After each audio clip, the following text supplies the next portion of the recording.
god.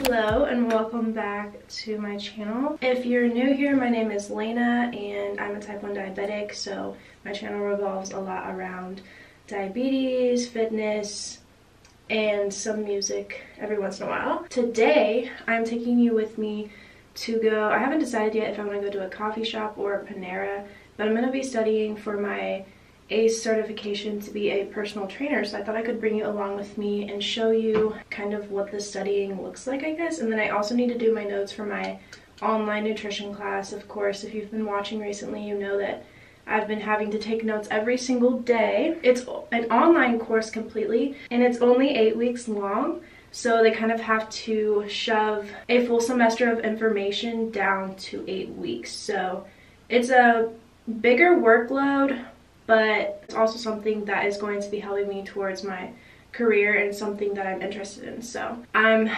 happy that I am taking it. I'm going to be doing skincare right now because I just got out of the shower.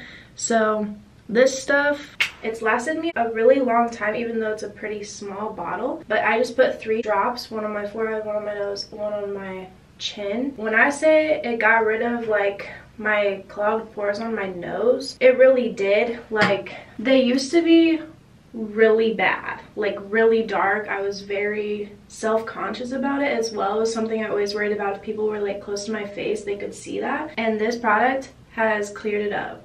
So I will forever be purchasing this. The battery ended up dying. I had to change it, so if the angle switched, that's why. But next I go in with the CeraVe Daily Moisturizing Lotion. A big thing I've learned about what works for my skin, I used to solely buy products that were promoted to get rid of acne, and all that did was dry my skin out. My skin was so dry and like flaky, and I still had acne. So now I just focus on trying to use products that are good for your skin and keeping it moisturized, and my skin has completely changed. Like, I still have acne, and that is partially due to me being lazy and only washing my face in the shower. Like, I don't wash it at night, but I have been this week, and I've noticed that my acne that I always get like here is getting better. For some reason it's really flared up right now. I don't know what causes it, but mainly I get acne along here, and I think I've read that that is hormonal. I don't really know what I can do about that. Then I go in with the Elta MD sunscreen. This was recommended to me whenever I was using Curology, and then they like, you send pictures to your dermatologist and then they like help you with your problems. Obviously, that's the whole point. And she recommended the sunscreen, and I've been using it ever since. So I'm going to finish up getting ready. I'm supposed to be hanging out with Gabe tonight, and he's disc golfing right now, so while he's doing that, I'm gonna be studying and then supposed to meet him after.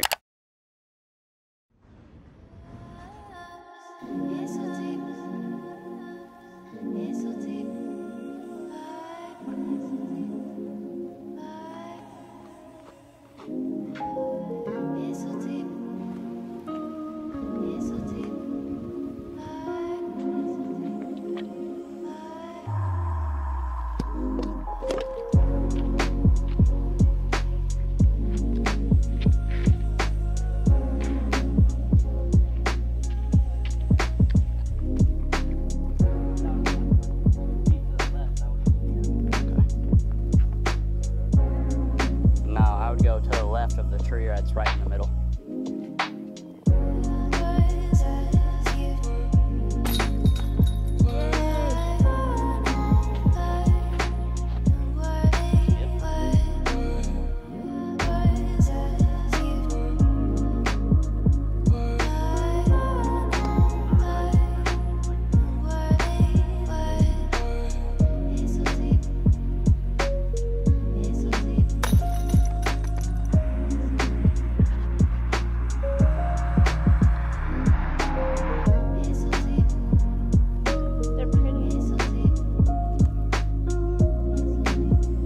I slept in so late today, later than like I have in years, so it was really weird. But today's my rest day from the gym, so I wasn't too concerned about it, and I also stayed up way too late last night. Before I can go, I need to switch my laundry over, or else it's just gonna be sitting in there all night long. And I tend to do that sometimes, and then it's like wrinkly, so I just need to dry it really fast. I washed a bunch of clothes yesterday, but I still needed to do the whites today, so I'm trying to do it.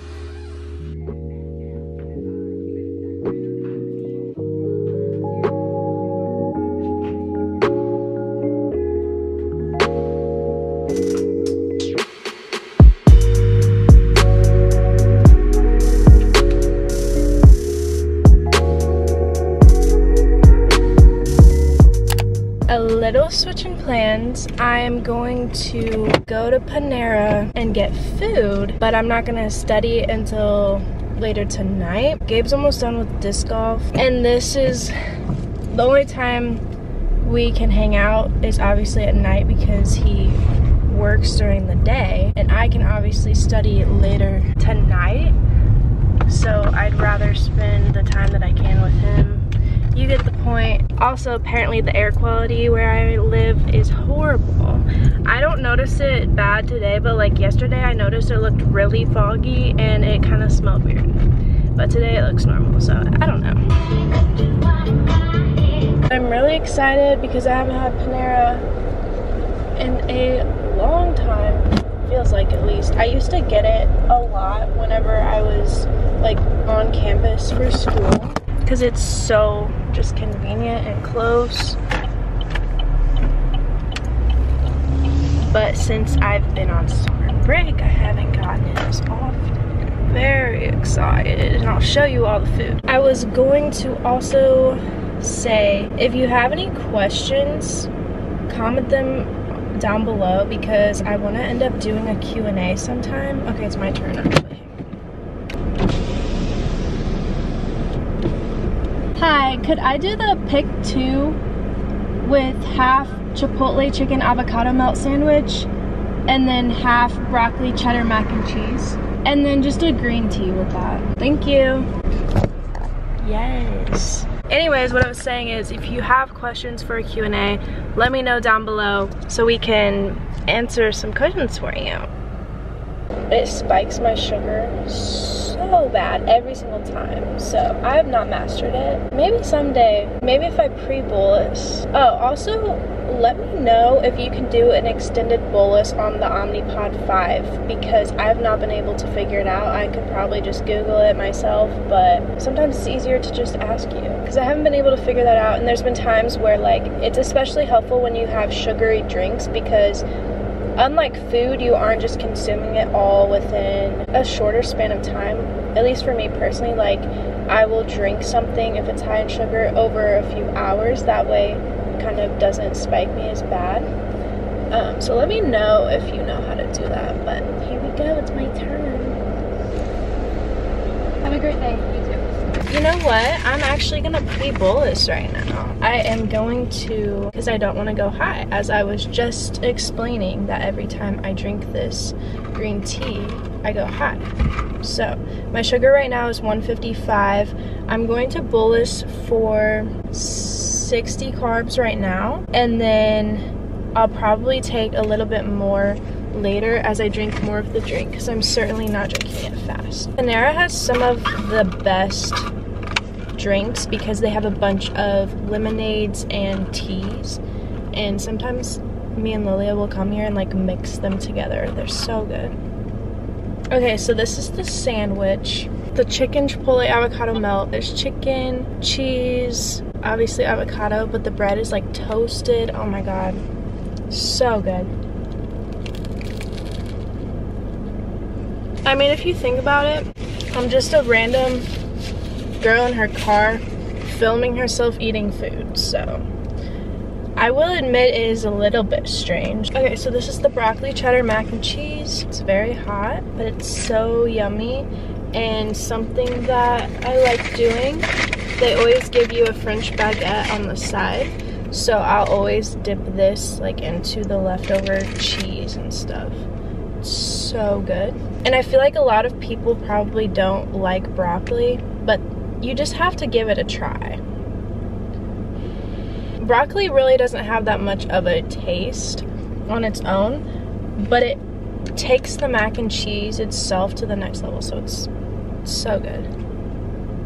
I'm gonna see where Gabe's at. If they aren't almost done, I might take it to the park because it's better scenery than concrete parking lot and Dollar Tree. But I mean, I didn't really want to go inside and eat because I wanted to record. And I also am not gonna be staying here that long as I had originally planned, because originally I was gonna go inside, study, and eat in there. This alternative plan is actually going to wind up making up for a better video. I'm probably just gonna go to the park anyways and like walk a little bit or something, because I just ate a lot of food, and walking or like doing some sort of physical activity after eating can really help with digestion. And it's really hot out, but I feel like I would still enjoy it. We can at least go sit up there. We don't even have to walk. I could just walk around and get some like little cute footage for you.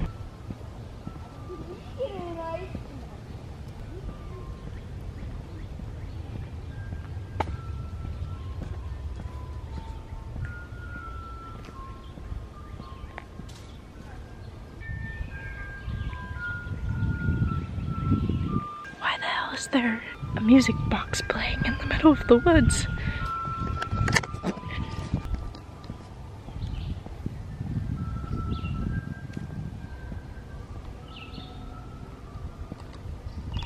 I don't know what that is. Why is there music?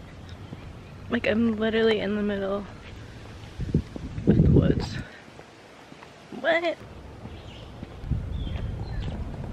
For it being like 94 degrees, it actually feels so good back here because it's all shaded and there's like a breeze. It's actually quite beautiful. Like, I want to just stay back here. But this is where the trail comes out the other side. I used to run here a lot. I like this park. It's very nice. There's lots of trees and they have a really nice path, because the one park that I normally walk at, the path is like rocks and this is all gravel.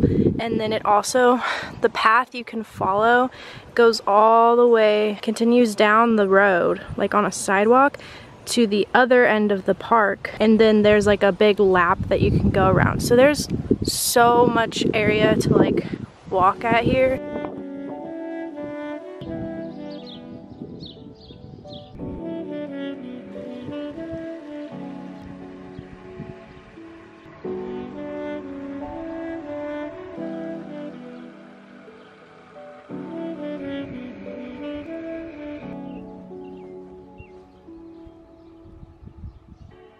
Hello everyone, it is now 8:53 and I'm gonna start working on the rest of my notes and also work on my study for ACE.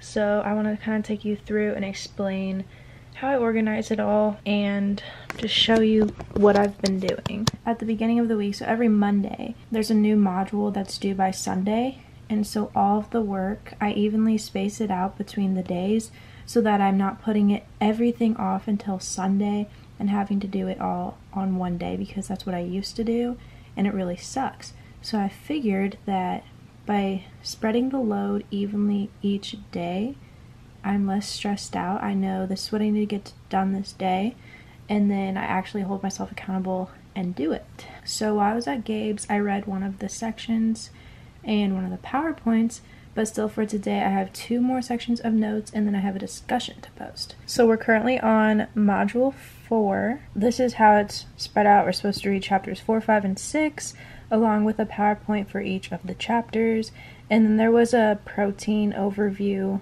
PDF along with the diabetes website. I already read through the diabetes website because one of the chapters that I was reading was about diabetes, so I thought it would go well together. And I actually wanted to read you one of the things I read about type 1 diabetes. Okay, I found the section that I wanted to read to you. Type 1 diabetes is a metabolic disease in which insulin-secreting cells in the pancreas are killed by an abnormal response of the immune system, causing a lack of insulin in the body.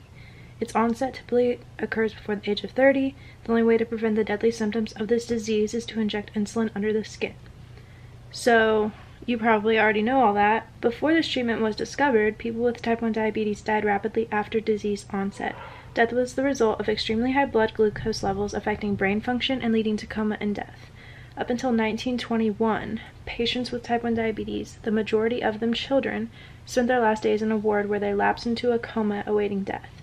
One of the most inspiring acts in medical history is that of the scientist who discovered isolated and purified insulin, and then went on to find out that it relieved the symptoms of type 1 diabetes, first in dogs and then in humans. Frederick Banting, Charles Best, and James Collip went into a hospital ward in Toronto, Canada, and injected comatose children with insulin. Before they completed their rounds, children were already awakening to the cheers of their families. So I read that and I was like, oh my god, like 1921. That was barely 100 years ago. That's just insane. And like thinking about all the technology that we have now, like the insulin pumps, the CGMs, and just all the knowledge that we even have in order to put into our treatment plans is insane. And I feel like we're very lucky to live in this time period where we have access to all of that stuff in order to help us live decently normal lives. The next chapter that I need to take notes on is chapter 5, which is on lipids. The chapter I just completed was about carbs. So I read some stuff that I already knew from like my knowledge about diabetes. Some of it talked about the glycemic index. So it was just like a good refresher and also helped me learn some new things as well. So now I'm on to lipids. I already did that page.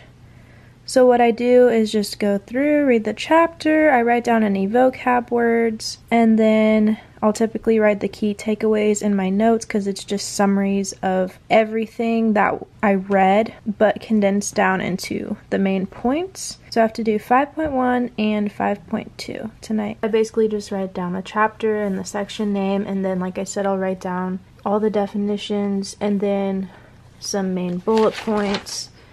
And it definitely covers a bunch, like there's a lot to write, but I think it's helpful in me like actually retaining the information and learning what these words mean, because vocab words used in previous sections come up again in later sections, and so it's helpful to obviously know what those words mean. So now I'm going to be working on section 5.1, what are lipids?